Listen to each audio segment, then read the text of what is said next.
ఈ వీడియోలో నేను పాలకూర పప్పు రెసిపీ తయారీ విధానం చూపిస్తానండి. ఇది చాలా టేస్టీగా ఉంటుంది. పాలకూర హెల్త్కి చాలా మంచిది. మీకు ఈ ప్రాసెస్ చూపిస్తా. పొడుపు కథలు 16 నుండి 25 వరకు ఈ వీడియోలో అడుగుతాను. ఇంట్రెస్ట్ ఉన్న వాళ్ళు చివరి వరకు చూడండి. ఆన్సర్లు కూడా నెక్స్టే చెప్పేస్తాను. ఇంకా ప్రాసెస్ చూసేద్దాం. అందరికీ నమస్తే, welcome back to my channel. నేను మీ నాగలక్ష్మి. పొడుపు కథ 16.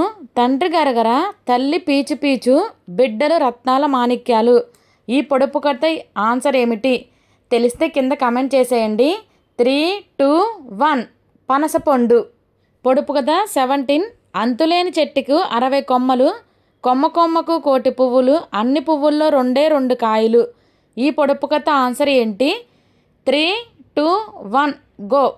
ఆకాశం, నక్షత్రాలు, సూర్యుడు, చంద్రుడు. ఇప్పుడు పొడుపు కథ 18 చూద్దాము. నాకు పొడవైన చెయ్యి ఉంది కానీ మనిషిని కాదు, వేడి వస్తువును తిప్పుతాను కానీ తినను, నేను ఎవరు? ఈ పొడుపు కథ ఆన్సర్ తెలిస్తే కింద కమెంట్ చేసేయండి. 3, 2, 1 గో. గెరిట. ఇప్పుడు పొడుపు కథ 19 చూద్దాము. నేను చెట్టు పైన ఉంటాను కానీ పక్షిని కాదు, నాకు 3 కళ్ళు ఉంటాయి కానీ శివుణ్ణి కాదు, నేను ఎవరు? ఈ పొడుపు కథ ఆన్సర్ మీకు తెలిస్తే కింద కామెంట్ చేసేయండి. 3, 2, 1 కొబ్బరికాయ. ఇప్పుడు పొడుపు కథ 20 చూద్దాము. నేను ఎరుపు రంగులో ఉంటాను కానీ గుండె కాదు, నన్ను కొరికితే తీపిగా ఉంటాను కానీ క్యాండీని కాదు, నేను ఎవరు? ఈ ఆన్సర్ తెలిసిన కింద కామెంట్ చేసేయండి. 3, 2, 1 యాపిల్ పండు. ఇప్పుడు పొడుపు కథ 21 చూద్దాము. నాకు కాళ్ళు ఉన్నాయి కానీ నడవలేను, చేతులు ఉన్నాయి కానీ పని చేయలేను, నేను ఎవరు? ఈ ఆన్సర్ తెలిసినా మీరు కింద కమెంట్ చేసేయండి. 3, 2, 1 కుర్చీ. అలానే పొడుపు కథ 22 చూద్దాము. అడవిలో పుట్టింది, అడవిలో పెరిగింది, మా ఇంటికి వచ్చింది, మహాలక్ష్మి అయ్యింది. ఈ పొడుపు కథ ఆన్సర్ ఏంటి తెలిస్తే కింద కమెంట్ చేసేయండి. 3, 2, 1 గడప. ఇప్పుడు పొడుపు కథ 23 చూద్దాము. మాకు 2 ఎడ్లు ఉన్నాయి, ఒకటి మాత్రం ఉన్న చోటనే తిరుగుతూ ఉంటుంది, ఒకటి అస్సలు కదలనే కదలదు, అయినా పని మాత్రం చేసి పెడుతుంది, అందుకే మేము రెండింటిని సమానంగా చూస్తాము.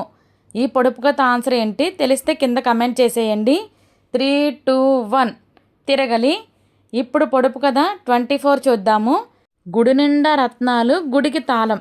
ఈ పొడుపు కథ ఆన్సర్ ఏంటి తెలిస్తే కింద కమెంట్ చేసేయండి. 3, 2, 1 దానిమ్మ పండు.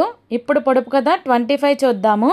ఎర్రని పచ్చని చిన్నోళ్ళు వేలిడంతైనా ఉండరు, కానీ కొరికితే మాత్రం ఆ కోపానికి మనం ఆగలేము, నోరు తెరకుండా ఉండలేము, అంతటి గటికులు ఆ చిన్నోళ్ళు. ఈ పొడుపు కథ ఆన్సర్ ఏంటి తెలిస్తే కింద కమెంట్ చేసేయండి. 3, 2, 1 పచ్చిమిర్చి. అలానే మన పాలకూర పప్పు కూడా రెడీ అయిపోయింది. చాలా టేస్టీగా ఉంటుంది. ఒక్కసారి మీరు కూడా ఇలా ట్రై చేయండి, మీకు తప్పకుండా నచ్చుతుంది. నా వీడియోస్ మీకు నచ్చితే ఒక్క లైక్ చేయండి. నా కంటెంట్ మీకు నచ్చితే తప్పకుండా సబ్స్క్రైబ్ చేసుకోండి. అంతేనండి. Thank you for watching. Bye bye.